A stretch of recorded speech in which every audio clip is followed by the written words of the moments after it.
मी आजही चपली विकतो दुकान, आजही डॉक्टर असून अजून हो आजही मी जरी सांगलीला होतो हम्म, त्यानंतर तिथं आलो, हम्म, मी आज जर कधी वडील मला म्हणलं दुकानात थांब हम्म, तर मी आजही थांबतो, मी लाजत नाही.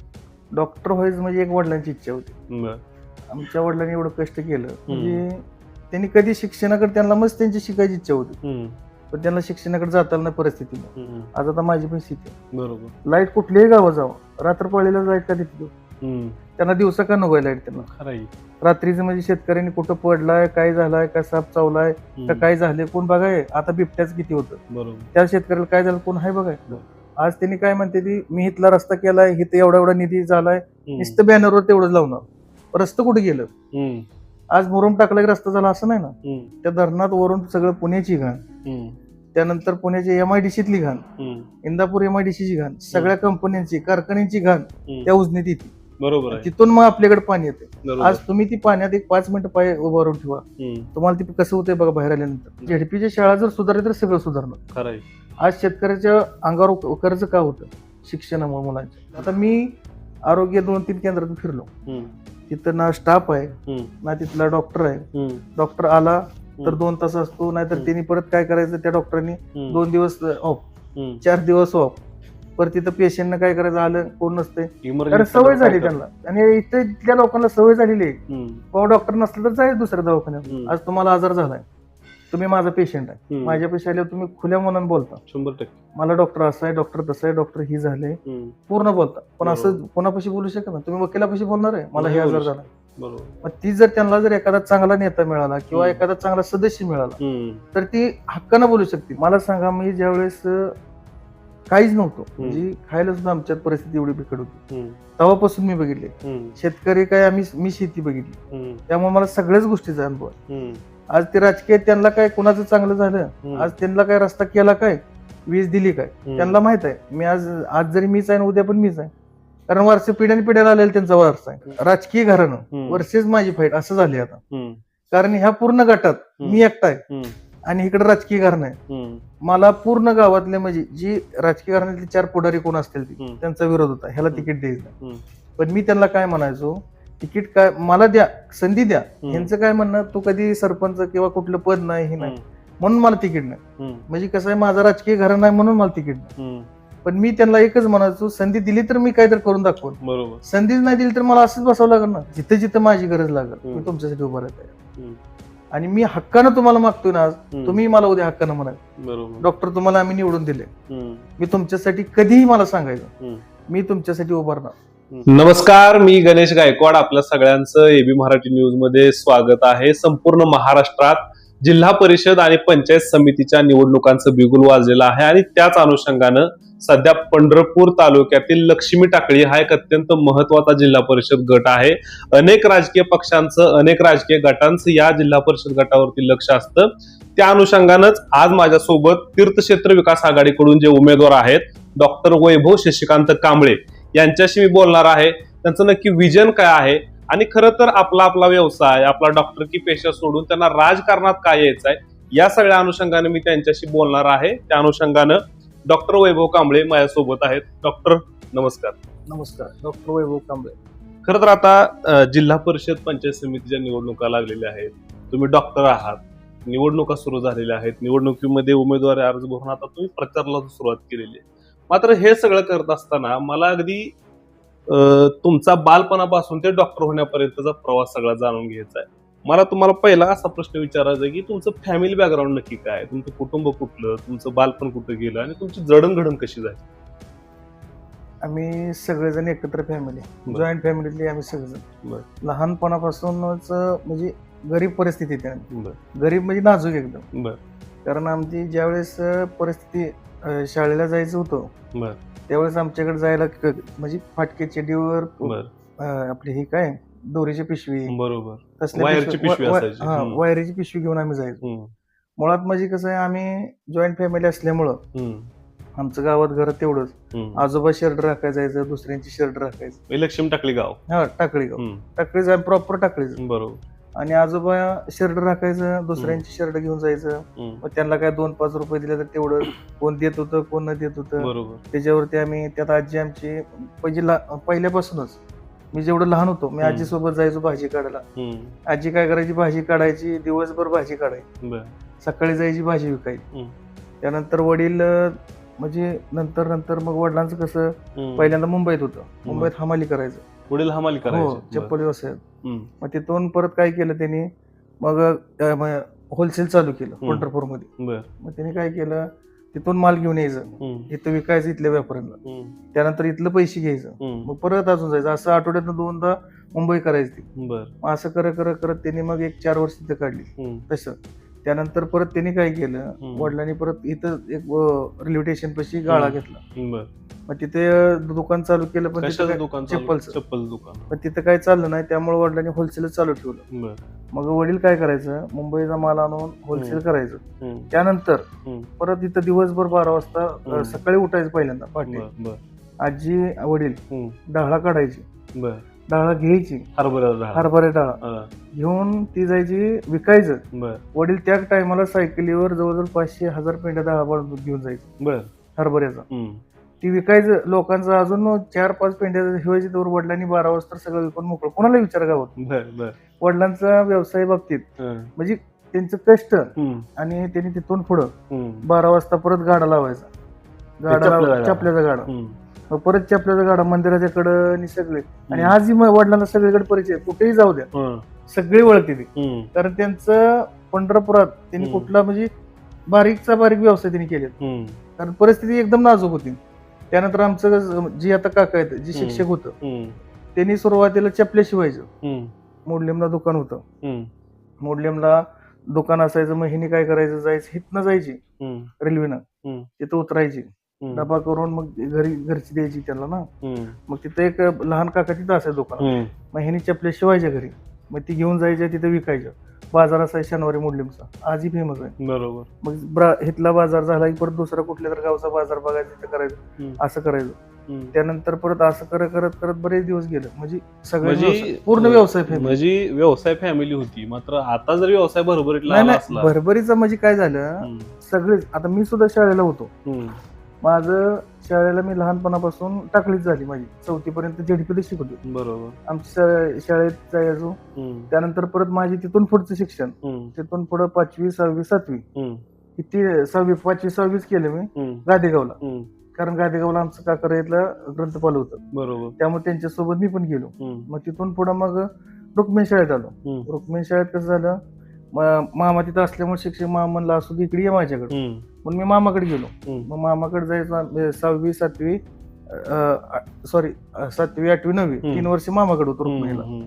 मग रुक्मिणीला झाल्या शाळेला तिथं काय करायचो, सकाळची शाळा असायची, सकाळी आम्ही 12 वाजेपर्यंत शाळा करायचो, परत वडिलाबरोबर दुकानात जायचो, परत चपली विकायची. आणि मी आजही चपली विकतो, दुकान आजही डॉक्टर असून अजून. हो, आजही मी जरी सांगलीला होतो, त्यानंतर तिथं आलो, मी आज जर कधी वडील मला दुकानात थांब, तर मी आजही थांबतो, मी लाजत नाही. कारण व्यवसाय आमचा ती पिढ्याने पिढ्याला आहे, त्याच्यामुळे आम्ही व्यवसायामुळे आम्ही, बरोबर, आमच्यामुळे व्यवसाय नाही, व्यवसायामुळे आम्ही. आणि आज त्या व्यवसायाचं लाजायचं ही काहीच नाही. मला आता जर तुम्ही जाऊन थांबायला सांगितलं उघडाय, तरी मी उघडतो, बसतो. वडीला मुंबईला गेलं तर मी थांबतो एक दिवस. मला लय जण विचारते, तू डॉक्टर झालाय, तू कसं काय थांबतो, गावातली मुद्दाम म्हणतात, पोराला ही झाली तुम्ही कसं काय थांबवतो. पण मी नाही, आजही लाजत नाही त्या गोष्टी. म्हणजे आता खरं तर तुम्ही डॉक्टर झाला, घरी एवढा चांगला व्यवसाय होता, व्यवसाय सांभाळता आला असता, व्यवसाय बळावर तुम्ही शेती घेतली, शेती करता आली असती, मात्र डॉक्टरच व्हायचं हे का ठरवलं होतं? डॉक्टर व्हायचं म्हणजे एक वडिलांची इच्छा होती. आमच्या वडिलांनी एवढं कष्ट केलं, म्हणजे त्यांनी कधी शिक्षणाकडे, त्यांना मस्त त्यांची शिकायची इच्छा होती, पण त्यांना शिक्षणाकडे जाता नाही परिस्थितीमुळे. पण वडिलांची एक इच्छा होती, मी जी शिकलो नाही, मला जी म्हणजे वडिलांची काय अपेक्षा होत्या ती माझ्या मार्फत किंवा माझ्या पोरांनी पूर्ण करावं, म्हणून मी त्यांच्यासाठी ह्या क्षेत्रात आलो, वैद्यकीय. आणि वैद्यकीय क्षेत्रात पण माझी गव्हर्नमेंट कॉलेज नंबर लागलाय, वसंतराव कॉलेजला. असं नाही की आम्ही कुठं पैसे भरून नाही, कारण परिस्थिती नव्हतीच, त्यामुळं ती परिस्थिती लांबच, कारण पैसे त्यावेळेस नव्हतेच, तर आपण भरणार कुठनं. कसं म्हणजे प्राथमिक तर झालं जिल्हा परिषदेला, परत रुक्मिणी, परत महाविद्यालयीन शिक्षण कसं झालं? महाविद्यालय आपलं केबी कॉलेज. माझी जेवढी पण शिक्षण झालेली, पहिल्यांदा जेडपी, त्यानंतर परत रे शिक्षण संस्था, हम्म. रुक्मिणी शाळा, हम्म. त्यानंतर केबीपी कॉलेज, हम्म. ही सगळी सरकारी, म्हणजे असं काय कुठं पैसे भरून किंवा हम्म. प्रायव्हेट, आणि सगळी मी कसं आहे हम्म. गरीब परिस्थिती असल्यामुळं हम्म. कुठं फी भर, डोनेशन भर, हम्म. आणि मला ट्युशन कुठेही लावलेली नाही आतापर्यंत. नाही लावली. हा. ट्युशन कुठेही लावलेली नाही हम्म. किंवा कुठे ट्युशनला गेलो नाही लहानपणापासून. हम्म. जी असेल ती सगळी शाळेतच. आता हे तुमचं डॉक्टरकीचं शिक्षण आहे ते हम्म. कुठल्या कॉलेजला झालं आणि ते आता ते करून आता पुढे कसं मी चाललंय तुमचं? 12वी पर्यंत मी केबीपी कॉलेज झालं. हम्म. तिथून पुढे मी वसंतदादा पाटील आयुर्वेदिक मेडिकल कॉलेज सांगली हम्म. गव्हर्नमेंट, हम्म. तिथं माझा नंबर लागला. हम्म. मग तिथं माझं कॉलेज झालं 2023 ला, मी कम्प्लीट केलं हम्म. 22-23 ला. हम्म. तिथून पुढे प्रॅक्टिस केली. हम्म. पण काही गोष्टी अशा होत्या की आता मी प्रॅक्टिस करताना बघतो, हम्म. आता आमच्यातील गावातली, हम्म. मी तिथे ज्यावेळेस सांगलेलो होतो हम्म. त्यावेळेस मी जवळजवळ 100 ते 150 लोक, म्हणजे ज्यावेळेस भारतीय विद्यापीठ हम्म. ला 1 महिन्याची स्कीम असायची किंवा हम्म. ठेवायची 15 दिवस मोफत शिबिर, हम्म. त्या शिबिर मधली मी इथली लोक तिकडे न्यायचो. बर. कोणाचं ऑपरेशन असेल, आता हम्म. मला सांगायचं 50,000 60,000 जाते, बरोबर. लाख घ्यायची, बरोबर. तिथं ऑपरेशन फुकट, बर. औषध गोळ्या फुकट होतं. हम्म. आणि ही सांगली मिरज एक असं आहे हम्म. वैद्यकीय हब आहे, बरोबर. तिथं सगळ्या योजना, सगळ्या स्कीम बरोबर. आपल्या इकडे कोणी सांगत नाही. बरोबर. आपल्या इथे पेशंट आला हम्म. की त्याला कुठेतरी खाजगी डॉक्टरची देते, चिठ्ठी. स्टेशन देते जावं म्हणते. हम्म. तिथे तशा सुख सुविधा नाहीत. हम्म. तिथं सांगलीत आज किती मोठ्यातला मोठा जरी असला, हम्म. गरीबातला गरीबच असला तरी हम्म. सिव्हिलला जातो. बर. आपल्या इथली प्रत्येक माणसं काय करते, जरा काय झालं की ह्या हॉस्पिटलकडे जा, तिथं जा. आज एवढे डॉक्टर आहेत, आज हम्म. गावोगावी डॉक्टर आहेत, पण लोकांना काय पाहिजे, मोठा दवाखाना पाहिजे. आता ही वडिलांची इच्छा होती तुम्ही शिकावं, डॉक्टर हा. व्हावं, पण तुमची इच्छा काय होती? माझी इच्छा पहिल्यापासूनच एक म्हणजे समाजकारणाचं मला नाद पहिल्यापासून. बर. म्हणजे कसं आहे, लहानपणापासूनच मी माझे मित्र कंपनी भरपूर पहिल्यापासून, मी मित्र असू द्या, कारण माझं आता कॉन्टॅक्टच एवढं, आणि ह्या शाळेतले मित्र, त्या शाळेतले, जिथं जिथं शिक्षण बाहेर घेतलं, मित्र संपर्क वाढत गेला. मग प्रत्येकाच्या अडचणी, त्यात माझी काय अडचण होती, काय माझ्या अडचणी माझ्याकडे पूर्ण झाल्या नाही त्या. म्हणून मला आता असं वाटतं की बाबा माझ्या जसं मला झालं तसं लोकांना होईल, म्हणून मी यात उतरलो. आता सांगायचा उद्देश म्हणजे काय झालं, आज मी टाकळीला राहतो, आम्ही राहतोय शेतात. आमच्या गावात म्हणजे घरापासून, टाकळीपासून घरापर्यंत जाऊ तर साधा कच्चा रस्ता. मी आज जवळजवळ 10 वर्ष ते 15 वर्ष झालं बघतो, जशाला तसाच रस्ता. पाऊस आला तर आम्हाला घराकडे जायला रस्ता. मलाच रस्ता नसेल तर मी दुसऱ्याला काय सांगू. बरोबर. माझं स्वतःच घराकडे जायला रस्ता. मी गावात सांगितलं, मग आमच्यातली चुलत बोलली की बाबा रस्ता करा, असं करा. त्यांनी काय करणार, त्यांच्या पुरता मुरुम टाकणार आणि आमचं तसं सोडणार. आज ही परिस्थिती, तुम्ही आता जरी गेला तरी रस्ता नाही. म्हणजे अशा काही गोष्टी आहेत की बाबा आपल्याला नसेल तर दुसऱ्याला कसं देणार. म्हणून मला ह्यात उतरायचं. बाबा आता शासन म्हणते ही रस्ता मंजूर केलाय, ती झालंय, ही काम झालंय, ती झालंय, मग रस्ते गेले कुठं. आज भवाळी कुर्टी टाकळी, आज जे रस्ता आहे तुम्ही आजही जाऊन बघा, आज जी डबरी तशीच आहे. बरोबर. आज म्हणजे मी जसं बघतोय, आणि मी ज्यावेळेस मी रुक्मिणी शाळेत होतो त्यावेळेस मी चालत जायचो घरापासून शाळेपर्यंत, त्यामुळे रोज मी त्या रस्त्याने गेलेलो. त्यामुळे ते रस्ता आजही मी तीच बघतोय, आताही तीच रस्ता आहे, मागही रस्ता तीच होता. साधारण 15-20 वर्षाचा काळ झाला, 10-15 वर्ष झाला रस्ता तसंच. मग आता ही सगळी काम करायसाठी राजकारणात यायचं ठरवलं. हो बरोबर. आता राजकारणात यायचं ठरवलंय, मात्र काय साधारण विजन काय दिसतं डोळ्यासमोर की मी निवडून आल्यानंतर ह्या गावामध्ये, जिल्हा परिषदेच्या लक्ष्मी टाकळी या गावामध्ये मी ही सगळी काम करेन, आज काय ठरलंय का? आता कसं आहे माहिती आहे का, विजन म्हणण्यापेक्षा अडचणी सगळ्यालाच येते. बरोबर. आज तुम्हालाही अडचण आहे, मलाही अडचण, सगळ्याला. शेतीची अडचण आहे, पाण्याची अडचण आहे, विजेची अडचण आहे, वैद्यकीय अडचण आहे, रस्त्याची अडचण आहे, पण हिच्या बोलाय कोण नाही. आज एखादा म्हणतो जाऊ दे, ह्यात कुठं पडावं, त्यात पडले की काय इकडचं बंद पडतं, बरोबर, त्यात पडले की त्यात बंद पडतं. मग काय म्हणते ती, बाबा आपलं आपलं हाय जसेल तसं राहू दे, मग सोडून देते. बरोबर. पण आता मी ज्या वेळेस मी आता स्वतः फिरलो, वैद्यकीय जेवढं आता आरोग्य केंद्र आहे त्यात फिरलं, त्यातली अवस्था बघितली, रस्त्यांची अवस्था बघितली. आज तुम्ही जर लाईटीचं विजेचं बघितलं, आज गावात तुम्ही शेतात जावा, आज आता माझी पण शेती आहे, बरोबर, लाईट कुठल्याही गावात जावा, रात्र पडलेला लाईट का देते, त्यांना दिवसा का नको लाईट, त्यांना रात्रीचं म्हणजे शेतकऱ्यांनी कुठं पडलाय, काय झालाय, काय साप चावलाय का काय झाले कोण बघाय. आता बिबट्याच किती होतं, बरोबर, त्या शेतकऱ्याला काय झालं कोण आहे बघाय, बरोबर. मग ही दिवसा का देत नाही लाईट, बरोबर. त्यानंतर रस्ता, आज त्यांनी काय म्हणते ती, मी इथला रस्ता केलाय, इथं एवढा एवढा निधी झालाय, नुसतं बॅनरवर तेवढंच लावणार, रस्ता कुठे गेलं. आज मुरुम टाकला की रस्ता झाला असं नाही ना, बरोबर आहे. त्यानंतर आज मला सांगा डिपो, आज 25चा डिपो आहे, 50चा डिपो आहे, तर त्याच्यावर लोड 100चा आहे. बरोबर आहे, खरं आहे. मग का डिपो देत नाही सेपरेट डिपो? आज एवढी कनेक्शन आहे, एवढी शेतकरी आहेत. हम्म. मग तुम्ही म्हणता शेतकऱ्याला वीज फुकट आहे, हम्म. बरं तुम्ही डिपोच देत नाही तर त्या शेतकऱ्यांनी वीज घ्यायची कुठनं? लाईट मिळणार कुठून? लाईट कुठून येणार त्यांना? हम्म. आणि दुसरी गोष्ट, तुम्ही डिपो देताय, हम्म. एक डिपो देताय त्यात 150 जण भांडणं, हम्म. त्यात डिपो बंद पडला, हम्म. ती डिपो नीट करायला 8-15 दिवस जाते, तोपर्यंत बरोबर. आलेलं पाणी निघून जातं. खरं आहे. आज मला सांगा, आणि दुसरी एक गोष्ट, आज उजनीचं पाणी, हम्म. आज सगळीकडे उजनीच पाणी, बरोबर. उजनीच पाणी येते कुठनं? हम्म. धरणात. धरणात. कुठून? वरून येते. हम्म. त्या धरणात वरून सगळं पुण्याची घाण, हम्म. त्यानंतर पुण्याच्या MIDCतली घाण, हम्म. इंदापूर MIDCची घाण, सगळ्या कंपन्यांची, कारखान्यांची घाण हम्म. त्या उजनीत येते.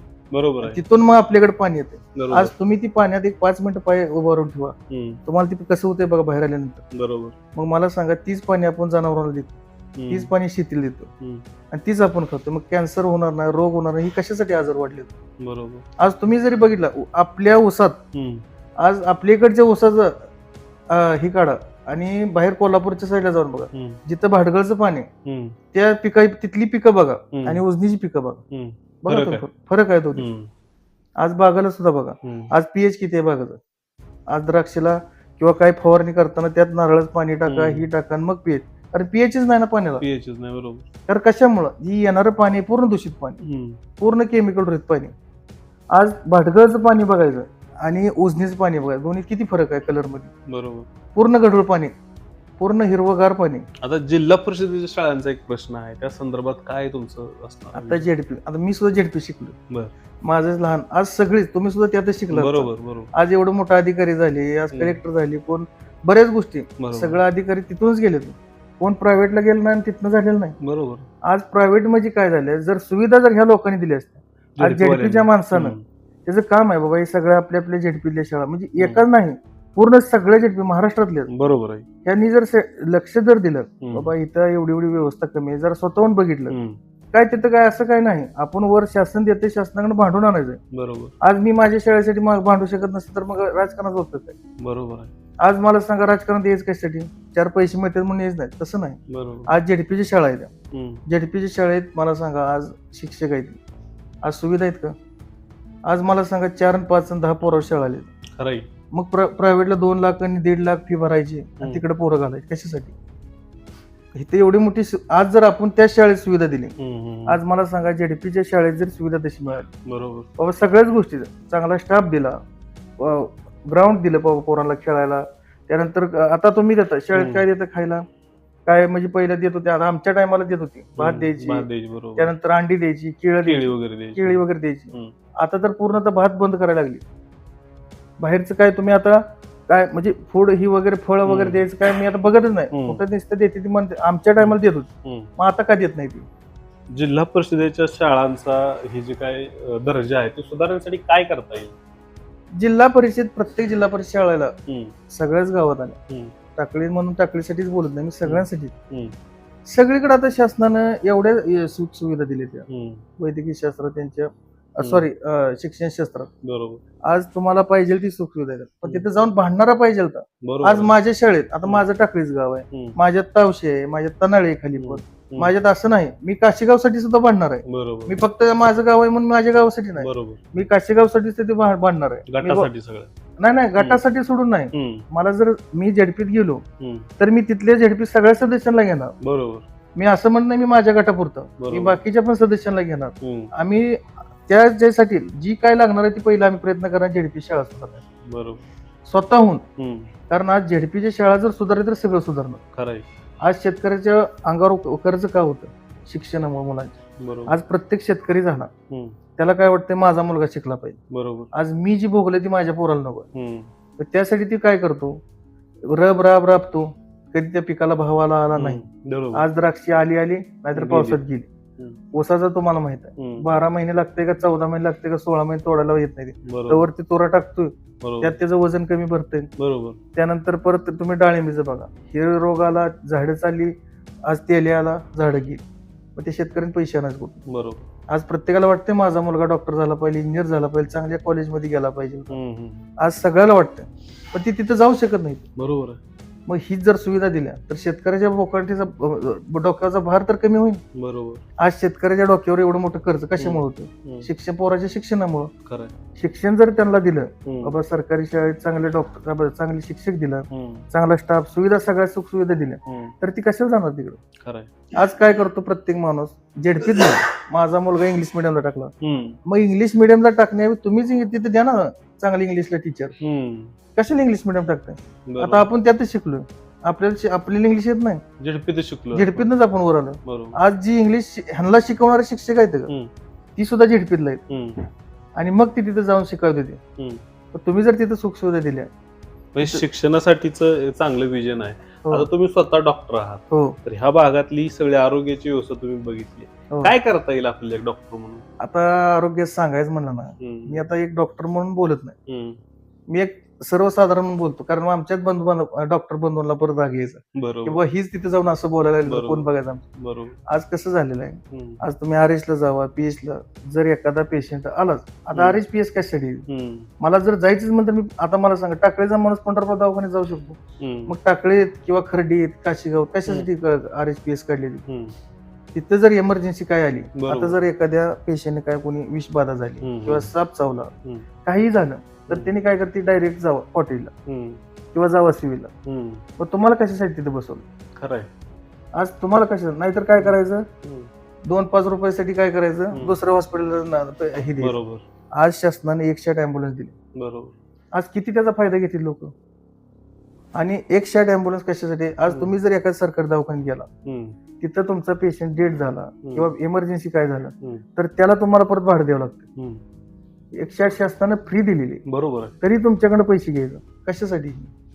मग ही जर आरोग्याची सुविधा, आता मी आरोग्य 2-3 केंद्रातून फिरलो, तिथं ना स्टाफ आहे, ना तिथला डॉक्टर आहे. डॉक्टर आला तर 2 तास असतो, नाहीतर त्यांनी परत काय करायचं, त्या डॉक्टरांनी 2 दिवस ऑफ, 4 दिवस ऑफ, परत तिथं पेशंटनं काय करायचं, आलं कोण नसते, कारण सवय झाली त्यांना. आणि इथल्या लोकांना सवय झालेली आहे, डॉक्टर नसलं तर जायचं दुसऱ्या दवाखान्यात. बरोबर. मग मला सांगा, तुम्ही शासन एवढं मोठं आरोग्य केंद्र देताय, झेडपीच्या शाळा दिल्या त्या, कशासाठी? मग शेतकऱ्यावर कर्ज येणार नाही का? आज जर शेतकऱ्याचं सगळंच पैसे बाहेर चाललं, आज वैद्यकीय क्षेत्रात असो, शिक्षण क्षेत्रात असो, शेतकऱ्याने जर मला सांगा, आज माझा जर मुलगा आजारी पडलाय, त्याला जर मला सांगा शासकीय दवाखान्यात जर फुकट त्याचे उपचार होत असताना त्याला जर बाहेरच्या दवाखान्यात गेलं, तर त्या शेतकऱ्यावर कर्ज झालं ना. 100%. शेतकऱ्यांनी पैसे आणायचं कुठनं? त्याचं पीक गेल्यानंतर वर्षाला कुठलं काय तर त्यापाशी 4 पैसे येणार, त्याने त्यांचं घर बघायचं, परत त्यांच्या मुलांचं शिक्षण आलं, त्यानंतर लग्न आलं, बऱ्याच गोष्टी शेतकऱ्याला. पण ही होऊ नये म्हणून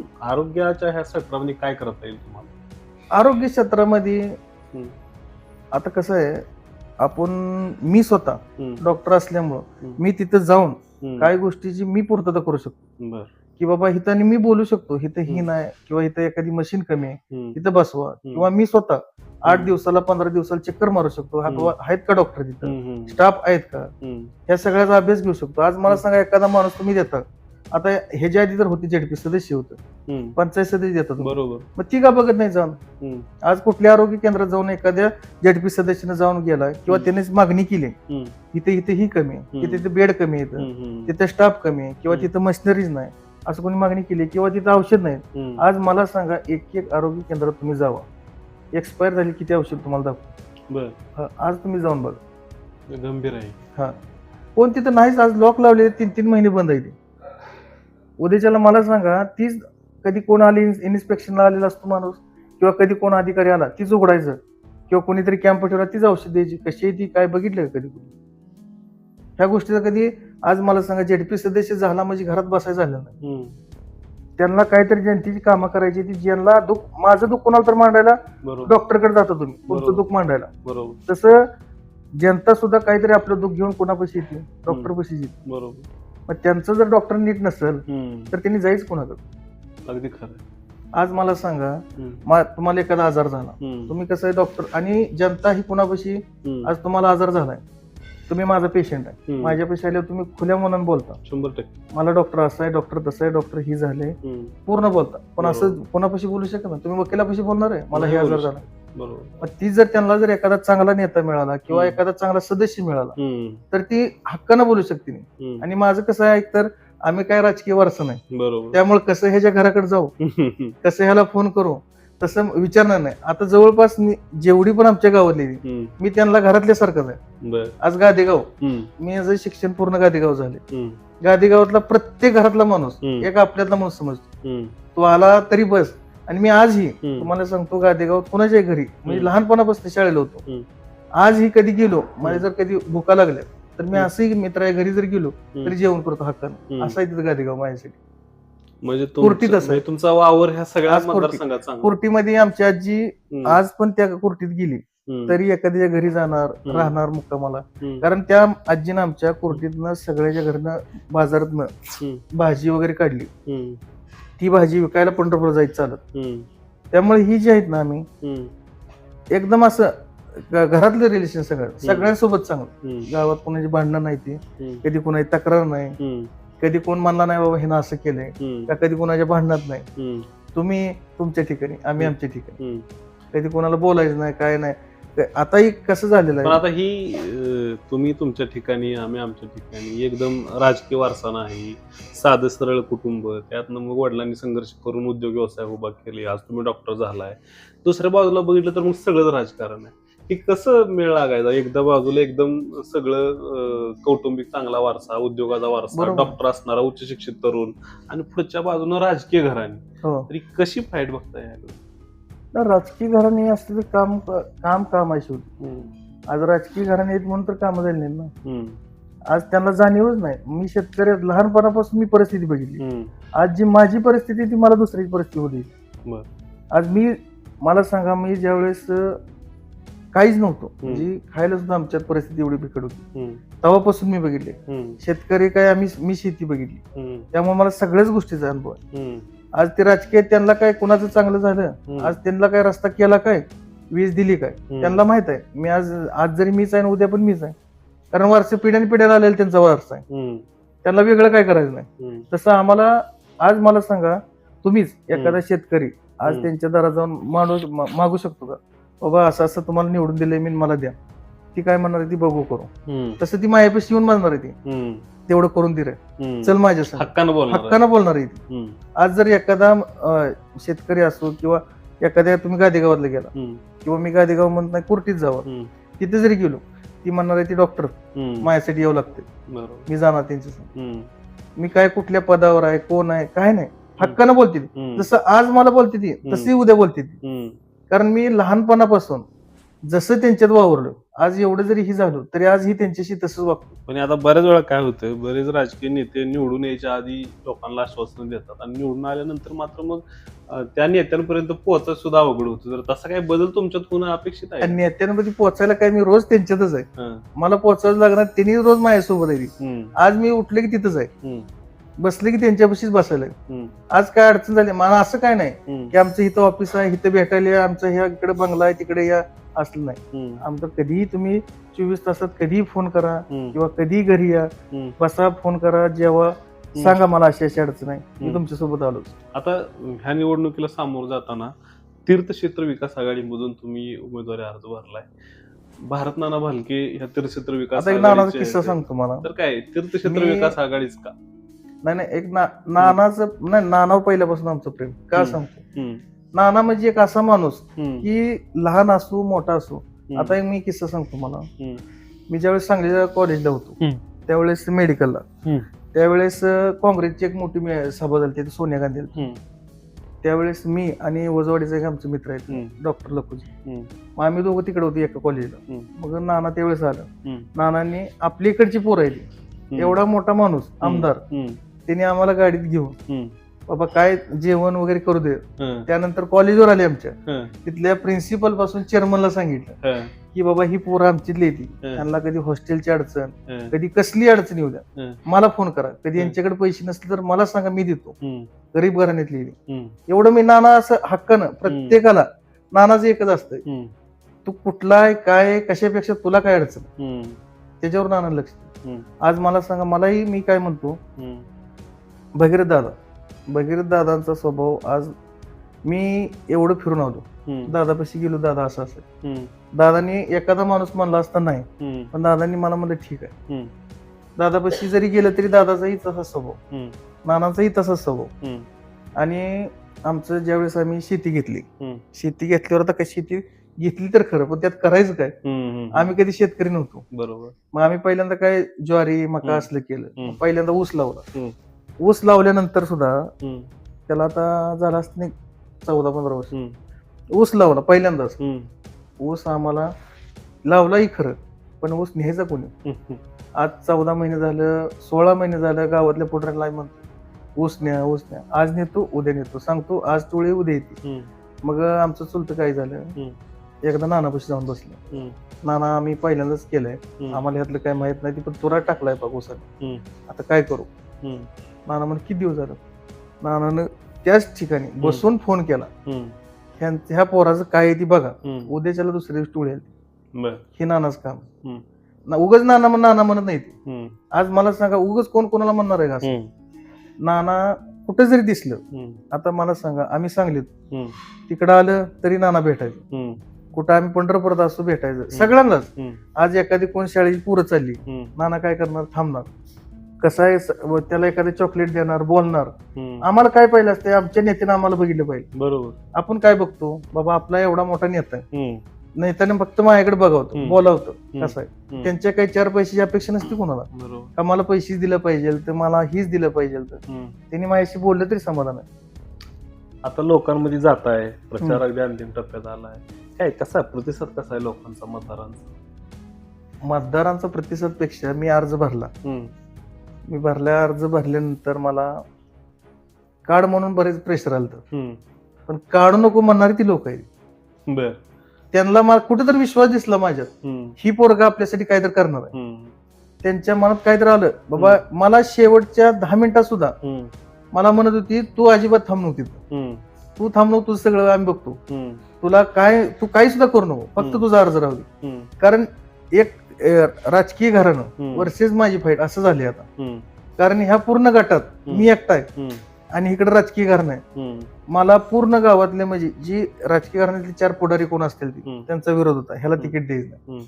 पण मी त्यांना काय म्हणायचो, तिकीट काय मला द्या, संधी द्या. ह्यांचं काय म्हणणं, तू कधी सरपंच किंवा कुठलं पद नाही, हे नाही म्हणून मला तिकीट नाही. म्हणजे कसं आहे, माझा राजकीय घराणं नाही म्हणून मला तिकीट नाही. पण मी त्यांना एकच म्हणायचो, संधी दिली तर मी काहीतरी करून दाखवून, बरोबर. संधीच नाही दिली तर मला असंच बसावं लागेल ना, बरोबर. म्हणून मला लोकांनी सांगितलं, तू काही अपक्ष भर, कसाही भर, पण भर, तू माघार घेऊन आम्ही तुमच्या पाठीशी. आज त्यांनीच मला जिथं जायचं आहे त्यांनीच सगळे सोबत. आज जर मी एखाद्या गावात गेलो, आता खाली तनाळीत कालच जाऊन आला दौऱ्याला, तिथंच एवढं लोकांचं उत्स्फूर्त, म्हणजे त्यांना असं वाटतंय की आपला माणूस आहे, हक्कानं बोलते ती डॉक्टर. आणि लोकांचं असं झालंय, आजचं झेडपी सदस्य असो किंवा कोणी नेता म्हणलं की त्यांचा बघण्याचा उद्देश वेगळा, बरोबर. ही पण त्याच्यासारखंच आहे, ही पण तसंच असतं. पण आज डॉक्टर सुशिक्षित म्हणलं ना, त्यांचा बघायचा कल वेगळा, बरोबर. आज मी गेल्यानंतर लोक म्हणजे आपुलकीनं बघते, बाबा ही काहीतरी करून शकत आणि मी माझ्या अडचणी यापाशी मांडू शकतो, म्हणून माझ्याकडे लोक येतील. आज टाकळे असो, भवळ असो, कुर्टी, अंबरगाव, तनाळी, ह्या सगळ्याच गावात मी फिरून आलो. इथं एकही असा माणूस म्हणला नाही की बाबा म्हणजे तू ह्यात का पडलाय किंवा तुला आम्हाला काही, असं कोण नाही. सगळ्यांना असं वाटतंय ही माणूस आपल्या कामाचा, ही माणूस आपलं काम करू शकतो आणि ह्याला आपण हक्कानं बोलू शकतो. कारण सगळं असं आपलं, म्हणजे माझं पहिल्यापासून राहणं. मी आता जरी कुठं, आता मला मस्त म्हणते ती, मी काल आता एक ठिकाणी गेलो घरी भेटायला, बसलो, मला लागलं तर ताण, त्यांना सरळ पाणी मागितलं, मला पाणी द्या, त्यांनी चहा दिला, चहा सुद्धा पिलो, मागून खाल्लं मी काय आजही लाजत नाही. त्यामुळे त्यांना असं वाटतं ही माणूस आपल्यातला आहे. आज मी म्हणत नाही एखादा नेता त्याच्या दारात जायला नको म्हणतो, कसं जाऊ मी, त्यांना घरी बोलवा, आज 4-4 तास त्यांनी वाट बघायची. तसं नाही, ह्यांना मी आज जरी एखाद्याच्या घरी गेलो तरी त्यांना वाटते बाबा आपल्याला कोणतं आहे, आपलंच आहे कोणतं. तुम्ही नेता वाटत नाही, आपल्याच घरातला आपलं पोरग आहे, ह्या पद्धतीची भूमिका सगळी. आता मतदान करायला जी लोक जाणार आहेत त्यांना काय मेसेज काय आहे तुझा? मतदारांना आता एकच आव्हान आहे, आतापर्यंत तुमच्यापाशी पुढारी आलं, राजकीय आलं, सगळ्या गोष्टी होऊन गेल्या, तुमची कुठली कामं झाली का? मी म्हणत नाही मी तुमची 100चे 100 कामं करतो, मी निदान ती प्रयत्न तर करतो 100 कामं करायचं, त्यातली 10 तर करील, 20 तरी करील, पण करील ही गॅरंटी तरी देतो मी. नाही बाकीच्यांसारखं म्हणत नाही मी तुमचं चालतंय सगळंच करतो, मी तुम्हाला 20 डिपो चला दिला. आता काल परवा कोण तर म्हणत होतं तुम्हाला मी आज म्हणलं तर 8 डिपो देतो. एका दिवसात डिपो कोण देते? कुठला जरी मंत्री जर आला तर देऊ शकत नाही. मी तुम्हाला फक्त तुमचे विजेचे असतो परमिशन कुठली एखादी किंवा शेतीचं किंवा वैद्यकीय, तुम्हाला जिथं जिथं माझी गरज लागत मी तुमच्यासाठी उभा राहते. आणि मी हक्कानं तुम्हाला मागतोय ना आज, तुम्ही मला उद्या हक्कानं म्हणा डॉक्टर तुम्हाला आम्ही निवडून दिले, मी तुमच्यासाठी कधीही मला सांगायचं मी तुमच्यासाठी उभारणार. मग तुमची कसली अडचण असू द्या, कसली आर्थिक काय माझ्याकडे होणार नाही, पण त्याच्या पलीकडे जाऊन कसली एमर्जन्सी वैद्यकीय लागू द्या, शैक्षणिक लागू द्या, कसली मदत लागा मी तुमच्यासाठी उभारणार. तुम्ही जर मला आज म्हणला डॉक्टर माझं आज असं मंत्रालयात काम आहे, एखादा शेतकरी, तर त्याच्यासोबत मी जायला तयार. मी माझं मागचं पुढचं सगळं सोडून त्यासाठी जायला तयार, वेळ द्यायला तयार. ह्या तुमच्या जिल्हा परिषद गटामध्ये साधारण काय प्रश्न जाणवते तुम्हाला फिरताना? आता शेतकऱ्यांचा मुद्दा आहेत भरपूर, हे पूर्ण गटात म्हणण्यापेक्षा पूर्ण तालुक्यात मध्ये जिल्ह्यात सगळीकडे तीच परिस्थिती. ऊस शेतकऱ्याचं आज तुम्ही सांगा कुठल्या कारखान्यावर काटा मारत नाही. मी जिल्हा परिषद झाल्यानंतर पहिलं माझं काम असं जिल्हा परिषद फंडातून पहिल्यांदा काटा आणून मग बसवणार आहे, वजन काटा, आणि ती पण फ्री. ऊस शेतकऱ्यांसाठी फ्री वजन काटा. त्यांनी यायचं तिथे चेक करून ती पावती घेऊन जायची आणि मग त्याला द्यायची. बरोबर.